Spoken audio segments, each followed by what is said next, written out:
গাউসে পাকও তো মা বাবার গর্তেই হয়েছে, কি বলেন ঠিক কিনা? এবার গাউসে পাক 7 বছর বয়স, কয় বছর? 7 বছর বয়সে ওনার বাবা আবু সালে জঙ্গি মুসা ব্যবসার উদ্দেশ্যে যাবে ইয়ামেন, বাগদাদ থেকে রওনা হবে। তো সামনে দাঁড়ায় ডাকে, আবু কি আমারে নিয়ে যাইতে হইব এবার। মানে পোলাপান আছে অনেক সময় বাজারে যাইতে চায়।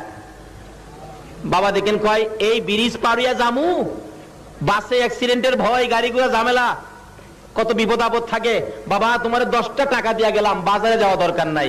বাবার কাছ থেকে দেখেন কিছু পাগলা পোলা আছে, 10 টাকাও লইছে, আবার বাবা যাওয়ার সময় রিক্সার পিছনে বডি ধরে রাখছে। ব্রিজ পার হইয়া বাবাই কয় রিক্সাওয়ালারে, বাইসা গেলাম 10টা টাকা দিয়া কোন রকম পোলারে বুঝায় রাখাইলাম।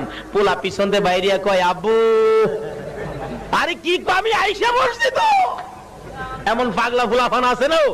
গাউসে পাক 7 বছর বয়স, বয়স কত? ডাকতেছে, আব্বু আজকে আমাকে না নিয়ে ব্যবসায় যাইতে পারবেন না। কারে বাবা, বাবাটা মানি না। আরে দূরের রাস্তা হাইটে যাবো, আমি হাইটেই যাবো, কি করবো? ছুড়াইতে পারে নাই, ছাড়াইতে পারে নাই।